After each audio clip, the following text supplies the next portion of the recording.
Welcome to information for you, میری طرف سے آپ سب کو السلام علیکم۔ دوستوں، تاریخ اس بات کی باضابطہ طور پر گواہ رہی ہے کہ یو ایس اے کی ایمرجنس جو پرٹیکولرلی ورلڈ وار 2 کے بعد نظر آئی ہے کے بعد ہر وہ مسلمان لیڈر جس نے مسلمانوں کے لیے خدمت سر انجام دی ہے کا انجام اچھا نہیں ہوا ہے، اور جس لیڈر نے ویسٹرن پالیسیز کو اسلامک اسٹیٹس پر لاگو کیا ہے انہوں نے پرسکون زندگی ہی گزاری ہے۔ سعودی عرب کے ولی عہد محمد بن سلمان اس کی ایک جاگتی ہوئی مثال ہے، لیکن آج کی اس ویڈیو میں ہم آپ کو کچھ ایسے مسلمان لیڈرز کی کہانیاں سنانے جا رہے ہیں کہ جن کو قتل کیا گیا۔ Who has said there is no evidence that the leadership of the Hezbollah militant group was involved. Have a listen.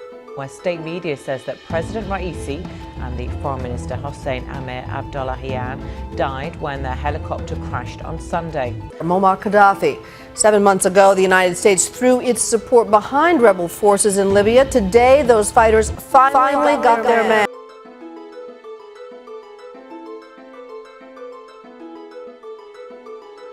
Number 1، شاہ فیصل۔ دوستوں، سعودی عرب کے سابق فرما رواں جن کی شناخت آپ یوں کر لیں کہ کراچی میں موجود شاہ فیصل کالونی اور دارالحکومت کی مشہور فیصل مسجد انہی کے نام پر بنائی گئی ہیں۔ انہیں 2 نومبر 1964 میں سعودی عرب کا بادشاہ مقرر کیا گیا۔ انہوں نے سعودی عرب میں انڈسٹریلائزیشن اور ماڈرنائزیشن کے لیے کئی ریفارمز کی۔ انہوں نے پہلی بار سعودی عرب سے سلیوری کا بھی خاتمہ کیا۔ انہوں نے 1973 کی یوم کپور جنگ میں ویسٹ کی اسرائیل کی سپورٹ پر احتجاجاً آئل سپلائی بند کر دی، جس سے عالمی منڈی میں تیل کی قیمت 3 سے $12 پر بیرل تک جا پہنچی۔ ان کے اس قدم سے دنیا بھر کی معیشت پر بھی کافی منفی اثرات پڑے، جس کی وجہ سے ایلیجڈلی امریکہ اور CIA نے انہیں قتل کروا دیا۔ تاریخ تھی 25 مارچ 1975، جب شاہ فیصل کی مجلس کے موقع پر، یعنی جب عام عوام کو ان کے بادشاہ سے ملنے کا موقع ملتا ہے، پر انہی کے سوتیلے بھتیجے فیصل بن مسعود کے ہاتھوں انہیں قتل کر دیا گیا۔ یعنی ان کی اپنی ہی رائل فیملی کے ایک فرد نے ان کے خلاف بغاوت کر دی، اور وہ بھی تب جب شاہ فیصل انہیں گلے لگا کر چوم رہے تھے، جب ان کے بھتیجے نے ان پر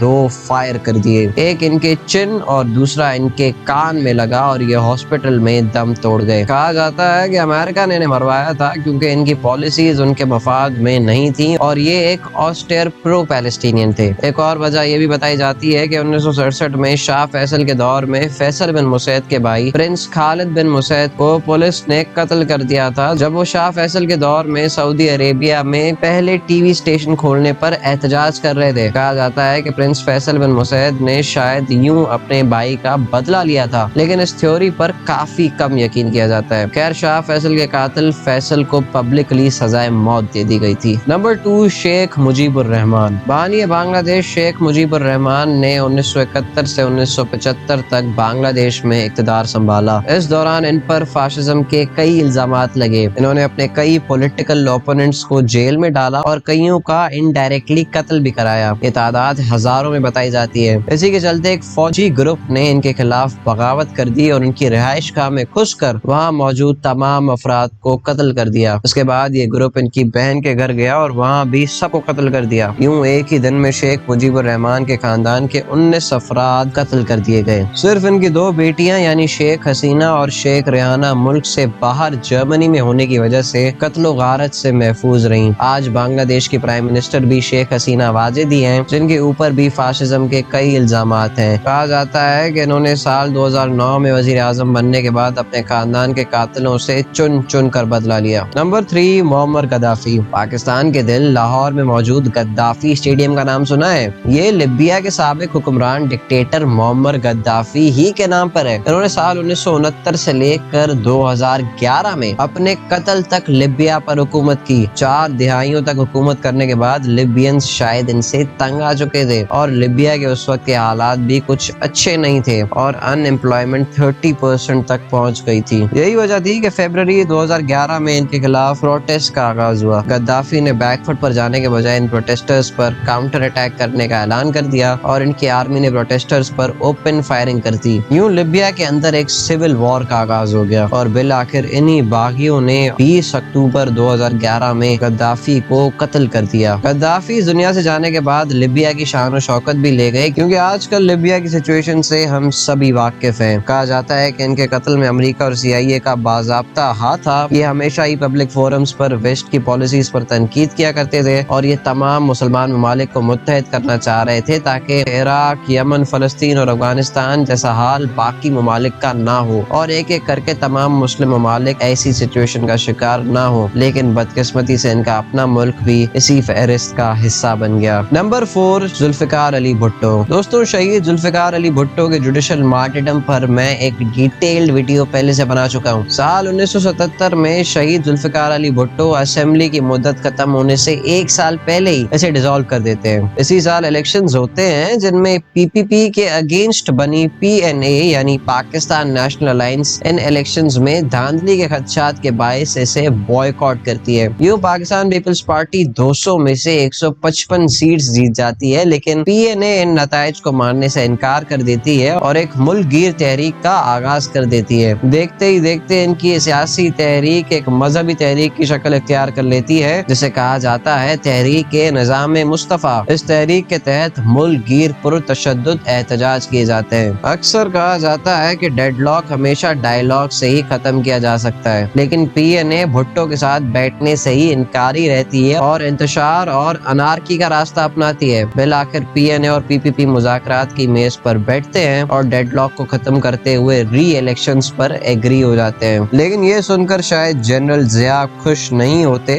लेकिन 3 जुलाई को उनकी जुल्फिकार अली भुट्टो से मुलाकात होती है जिसमें वो उन्हें फौज की सपोर्ट की यकीन दहानी कराते हैं। लेकिन सिर्फ 2 दिन बाद ही मुल्क में मार्शल लॉ नाफिज हो जाता है और भुट्टो की हुकूमत का तख्ता उलट दिया जाता है। तो भुट्टो की हुकूमत खत्म हो चुकी है, सारे मुल्क में मार्शल लॉ नाफिज कर दिया गया है, कौमी और सूबाई असम्बलियां तोड़ दी गई हैं, सूबाई गवर्नर और वजीर हटा दिए गए। यूं भुट्टो गैर मामूली पॉपुलैरिटी गेन कर लेते हैं, जिसे कुचलने के लिए ज़िया इन्हें एक खोखले मर्डर केस में सजाए मौत दिलवा देते हैं। भुट्टो का वेस्ट को लेके स्टांस भी हम सभी जानते हैं। UN सिक्योरिटी काउंसिल में रेजोल्यूशन पेपर्स फाड़ने वाला क्लिप तो आप सभी ने लाजमी देखा होगा। इसके अलावा भुट्टो साहब पाकिस्तान को एटमी कुव्वत बनाना चाहते थे, जिसकी वजह से उन पर अमेरिका का शदीद दबाव था। उस वक्त के US secretary of state Henry Kissinger ने उनसे डायरेक्ट मुलाकात में कहा था कि आप एटमी प्रोग्राम बंद कर दीजिए, वरना मैं आपको एक हॉरिबल एग्जाम्पल बना दूंगा। और भुट्टो के साथ आगे चल के जो हुआ वो तारीख ने स्याह पन्नों पर लिखा। दोस्तों, अब तक हमने जिस लीडर का जिक्र किया वो सब इस तस्वीर में मौजूद हैं। ये तस्वीर ली गई थी लाहौर में, जहां पाकिस्तान ने दूसरी OIC कॉन्फ्रेंस होस्ट की थी। कहा जाता है कि मुसलमानों को यूं मुत्तहिद होकर वेस्ट के खिलाफ और फलस्तीन के हक में खड़ा हुआ देखकर अमेरिका गुस्से में आ गया था और इस मीटिंग में शरीक तमाम लीडर्स को ही चुन चुन के CIA के घिनौने ऑपरेशन के तहत कत्ल कराया गया। नंबर 5, इब्राहिम रईसी।